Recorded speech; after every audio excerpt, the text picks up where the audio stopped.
Hey, it's Friday. A lot of chaos going on here at school, but I'm on my lunch break, so as usual, I don't care. So this radio is going on mute, and I'm sitting here.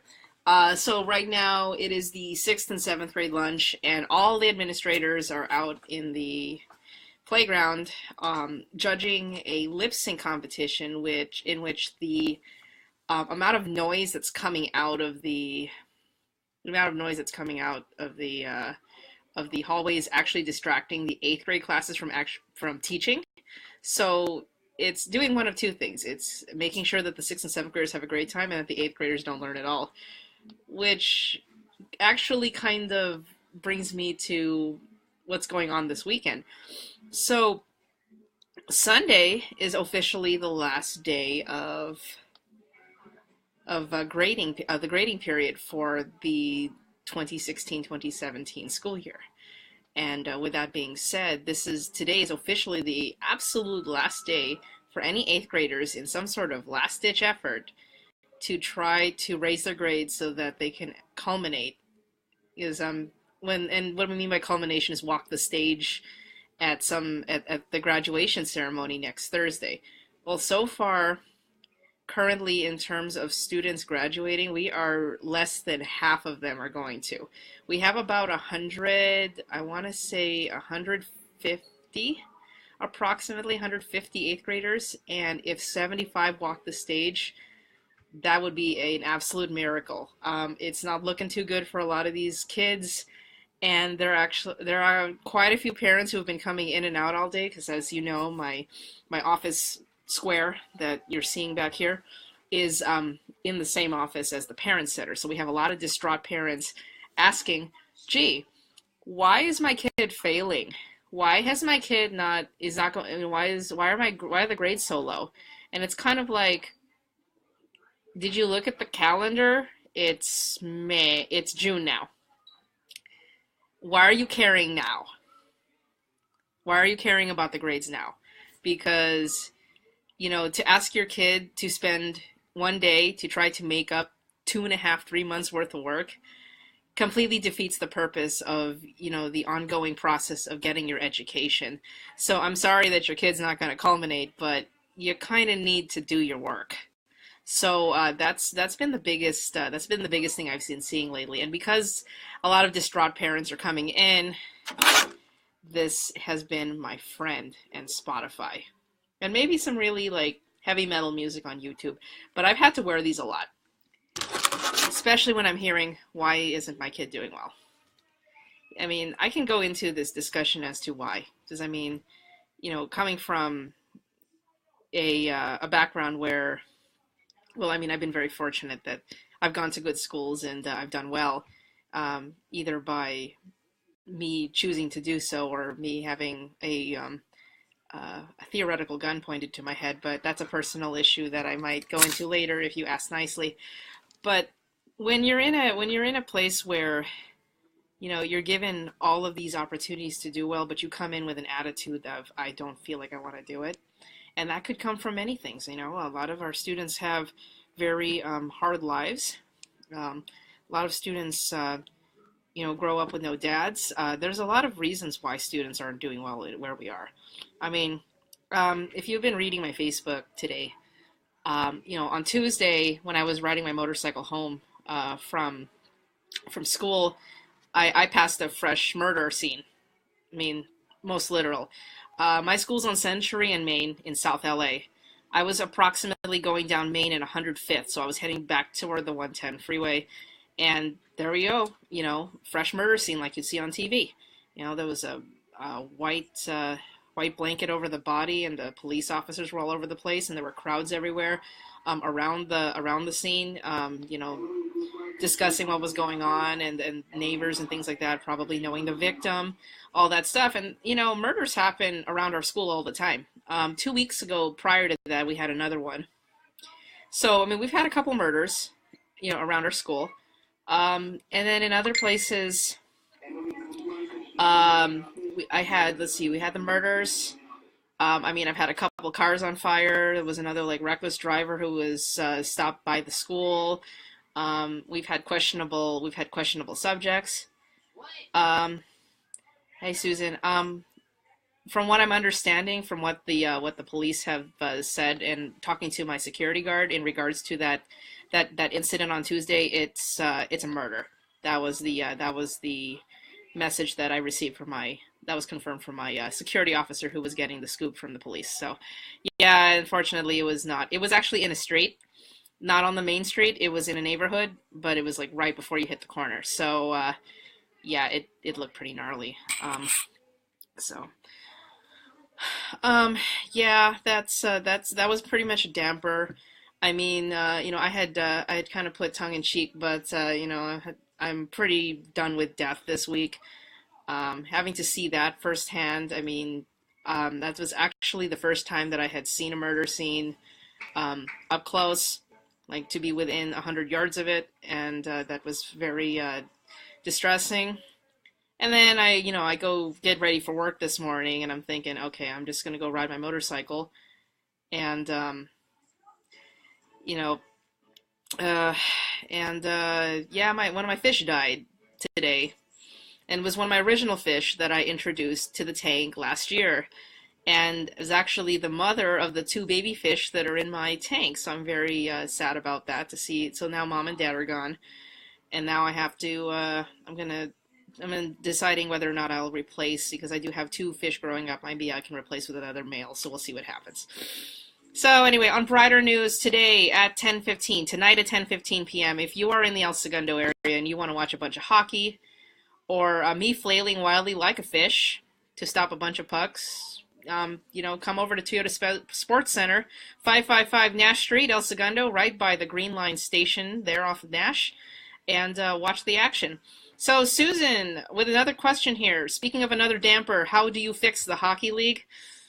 Oh gosh, this is a complicated question. I mean, I'm saying this as a goalie, and a goalie who has played for damn near everyone. I've seen this league in many phases and many forms pretty much since 1999, and I will say that the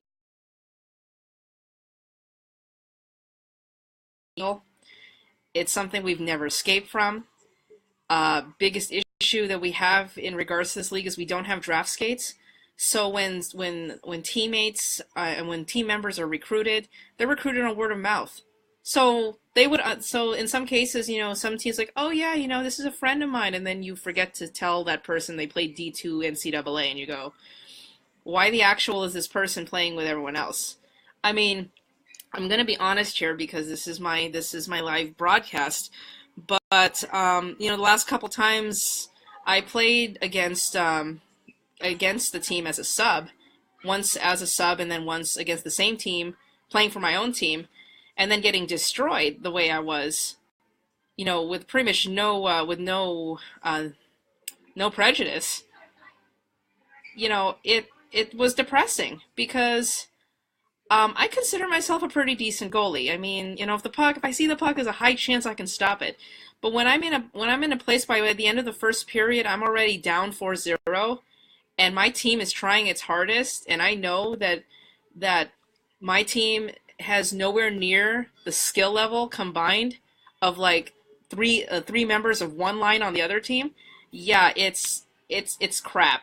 I mean, best way I can put it is, um, and my house league team usually has an issue in which, when we need a player, somehow that player that is pretty decent ends up on another team. I'm like, okay, who asked first?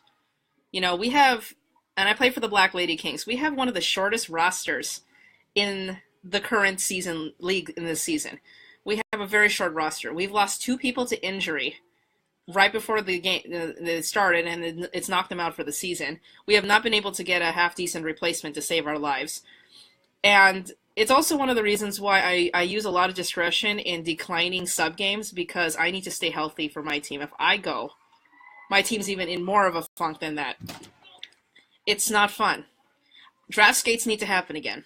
Um, you know, I mean, I'm okay with having high-level players play, but when they're all playing in the same team, on the same line, and then it's matched up so that the weaker players on my team are having to play these stronger players. Oh yeah, sure, it increases skill. No, you know, having gradual things to help will increase skill, but getting your ass kicked every single week without any just yeah, it makes for a hopeless situation and really destroys the confidence of a lot of people. And that's what pisses me off. I have played against teams, and I'm going to be very polite and just not mention which teams they are. I mean, I just mentioned the team I play for normally, the Black Lady Kings, in the Women's League at Toyota.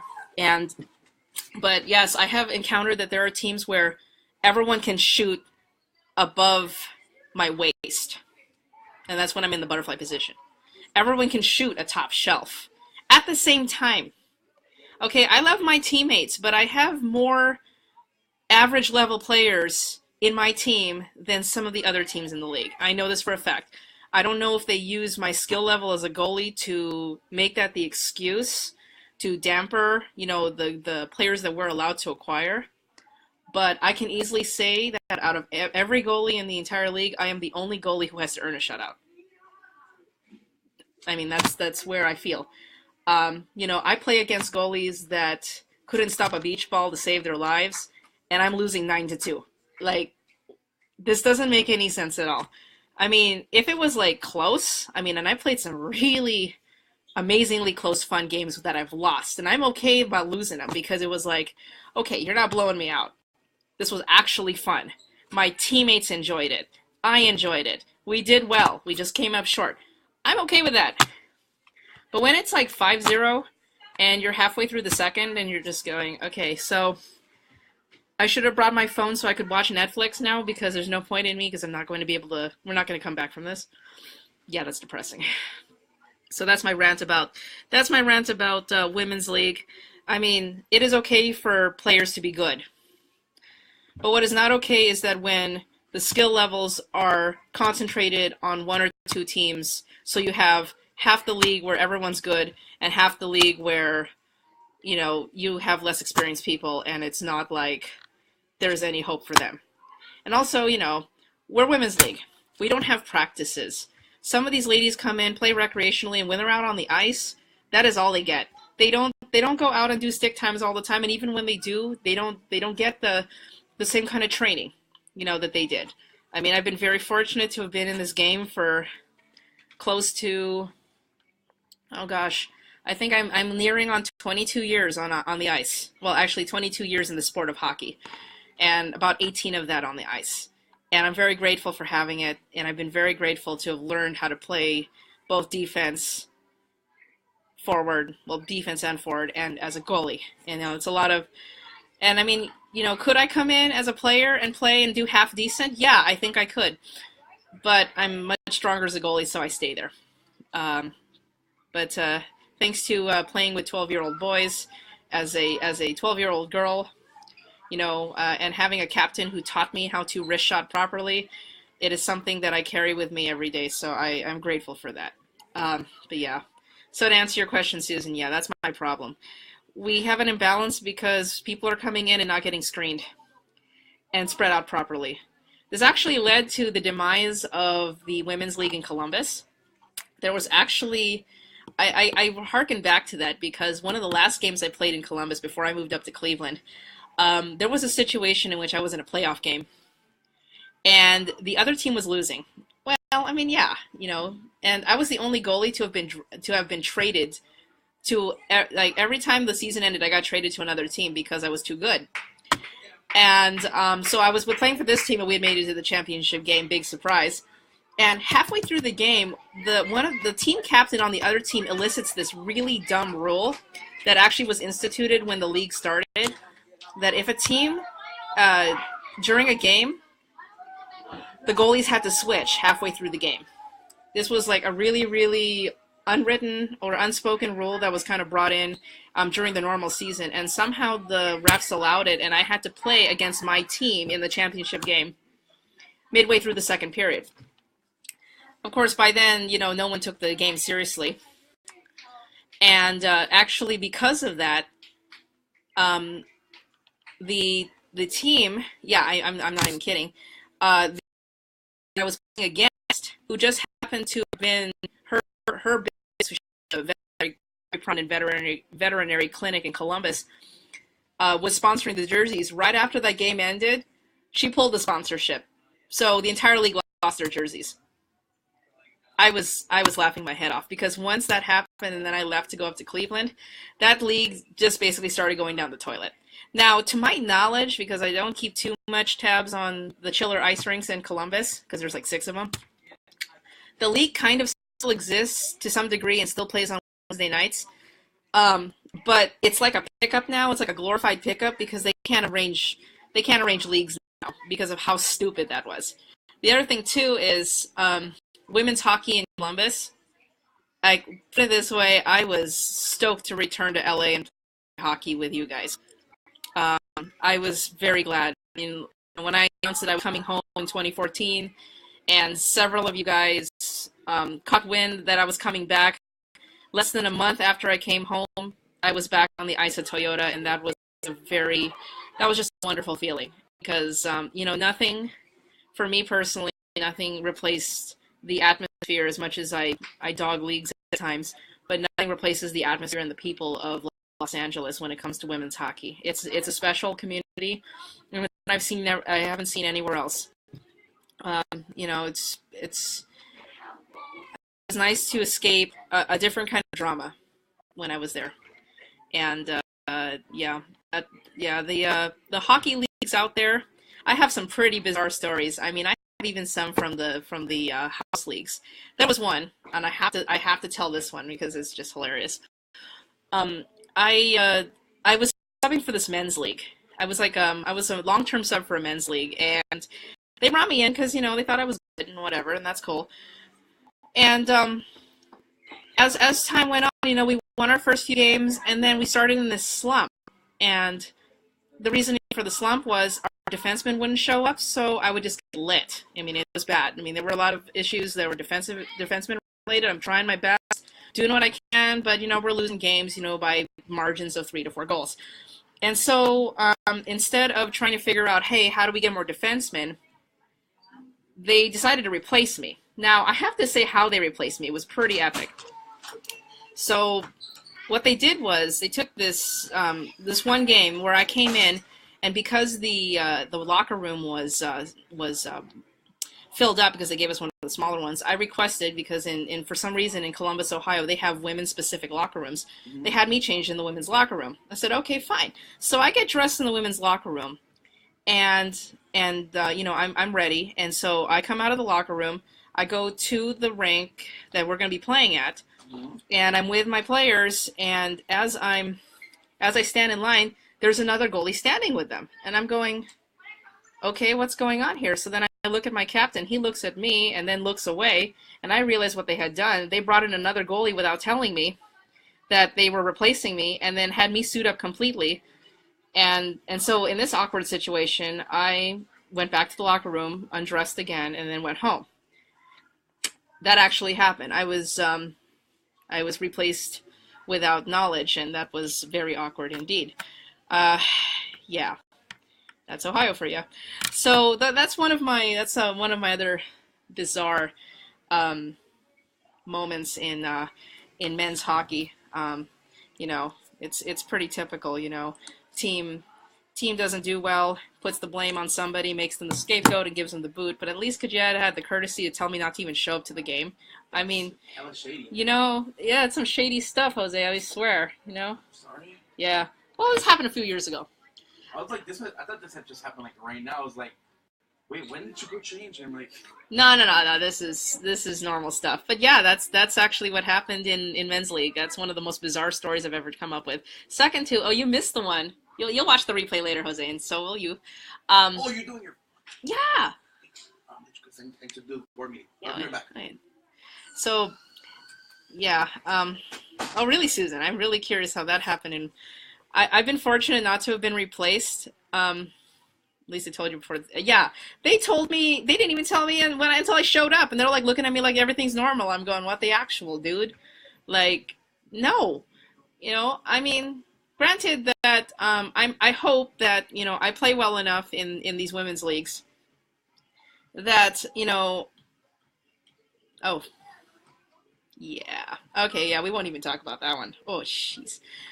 But I'm really hoping that at least I'm still needed and wanted in women's league. That if I ever had to transfer teams, which, like I said, I have no intention of you know leaving the team I'm at unless something weird happens. Which I've been fortunate. I've been with this team for at least 3 seasons now, and I'm just like, oh, it's just another day in the life for me. So I'm like, I'm good, no issues. I mean, yeah, I like the people I'm with. I mean, yeah, win lose is a whole different matter. But like I said, I just wish things were a little bit more fair. Yeah, well, do they allow USC needs a goalie? Well, since I've left, they haven't found anyone decent, and that's been what 11 years now. Yeah. Well, do they want alums? I know that that coach really doesn't like me. I think it's all those times I've trolled in the old uniform. I don't think he likes the fact that I come in dressed like them and I still do better. Which I'm just like, sorry, not sorry. What am I gonna do? I was a former president of the women's ice hockey team. Of course, I bought my jersey and kept it. Duh. This isn't, you know, I'm gonna keep that. I mean, how often am I gonna have a chance to play? I'm not gonna be able to play for Beach. That's men's ACHA. I'm still trying to rehab my knee. This ain't gonna happen. Can I just have my moment of glory? Dude, yeah. Oh, they're gonna get desperate. They're gonna look for someone, and I'm just gonna sit here going like eating popcorn. I'll eat popcorn. I mean, they have more coaches than team. They give graduates jerseys. Oh, that's cute. Yeah, but the jerseys look like oversized practice jerseys. That probably cost like $4 to make. Here's a little story about, and I'm just enjoying this because I don't even know when my lunch. I think my lunch ends in 6 minutes or whatever. But here's a story. The USC jersey that I wear, and I wish I had a picture of it or I can snap to it, but this is a live broadcast of just me talking. But my jersey is customized. It is actually a handmade jersey made in Wisconsin by a company called McCarthy and Sorensen. At the time that I had my jersey, this is the same company that made the jerseys for the men's team and for the men's roller team. So McCarthy Sorensen was this tiny, tiny company in Wisconsin, was the only maker of the jerseys for the club team.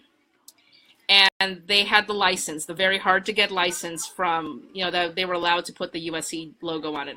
I'm assuming because everything is on I know I hate to say this, but like cheesy practice replica, that USC kind of lifted their requirements on licensing and the permissions to use the logo. But yeah, when I was at USC and we had our stuff, I was on the phone with Wisconsin asking for these jerseys to be custom made. I had to make them a certain way. So I had specific instructions on how to request them. Now, just for fun, I still have an unissued double XL version of the jersey, as well as a kind of, I called it a graduation model jersey, which had my last name on the back, but everything else was the same. So what I have is a collector's item, and it's something that I earned and wore. So that's the reason why it's fun for me to wear those jerseys sometimes, because it's a history that these guys don't know about and they don't remember because they were never there. So yeah, that's my story on the USC hockey jersey. It'll be cute if they can find a goalie. Obviously, no one goes to USC to play hockey, you know. Um, but yeah. Oh yeah. Speaking of which, the USC women's hockey T-shirts and sweatshirts. I have those. I have the shirt and I have the sweatshirt. And at that time, we were actually considered an athletic team, and I was able to get it printed. So yes, I have what is extremely rare and cannot be reprinted unless you guys join ACHA or something. So I'm very protective of my collector's item garb because of that. I know that you can't get it anymore, and it really is a history. It really is a part of the team history that I try to preserve. And being the only active goaltender alumni in USC women's ice hockey history. Well, I have to also add Jess Green into this, but as the original alumni women's ice hockey goaltender in team history, um, I feel like there's a bit of a obligation to at least preserve what is left, because I know that many years from now I'm going to dig that stuff up and just I don't know. I don't think I'd give it away, but it was a special time. So you know, depending on what USC decides to do in terms of that, I don't know if alumni can even come in and play. You know, see what happens. Although I am sure as hell not paying those club prices because when I played in 2003 to 2006, club dues were $150. I don't even want to know what they are now. So I'm good. Okay, so that was about 15-20 minutes worth of hockey. I mean, I'd be more than happy to talk about it, but anyone else have any questions on the line here? I'm winding down lunch, but who's counting? You know. Any recommendations for getting numbering on a jersey? Game Sunday, need to get my jersey number tomorrow. Head down to OC, go to Hockey Giant and Hockey Monkey. We'll do them on the spot. If you, I think Play It Again might do it too. I haven't seen him do heat press lettering in a long time, but I would say call Play It Again Torrance because I know they're closer. That's about the most I can come up with off the top of my head. Or call Pro Shop at Toyota now. So yeah. So as I said here, Play It Again Sports, the Pro Shop at Toyota, Hockey Monkey, and Hockey Giant. Those four, they will have machines on the spot. Yeah, that's probably the best way you can get numbers done. Let's see. Other questions? Vixen Harbor City. Yeah.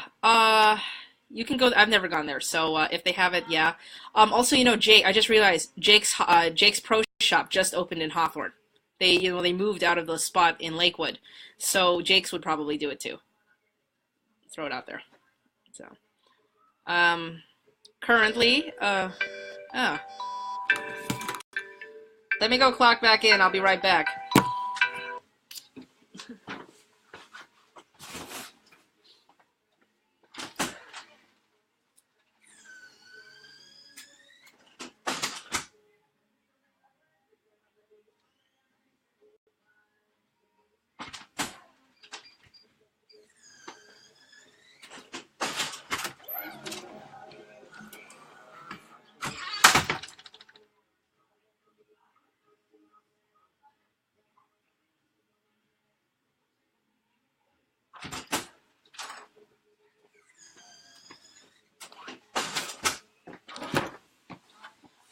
All right, I'm back.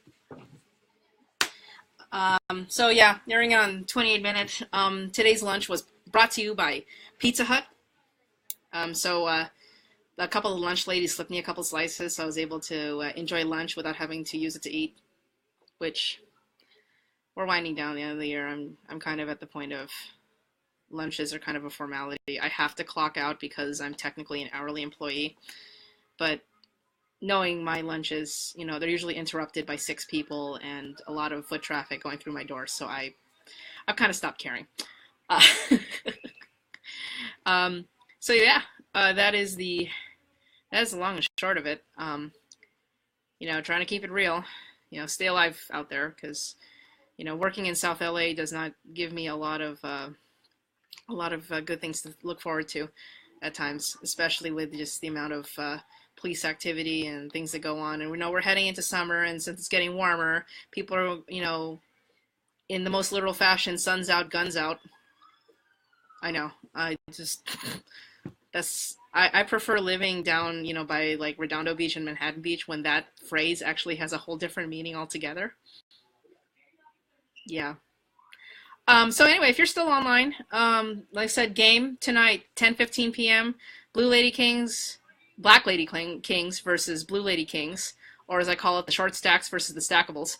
Come on down at 10:15 p.m. Watch us play, and we should have more players tonight, so that'll be fun. And then on Sunday afternoon, I am planning a fishing outing at Redondo Beach Pier. So if you are interested, please send me a private message, and I would be more than happy to fill you in on when we're planning to go. I will have lots of squid to share. The gross kind that's squishy that you stick on the hook. Fried calamari will have to go to like boiling shrimp for that. Anyway, until then, I'm gonna go snag some more pizza, and I will chat with you all later. Stay metal.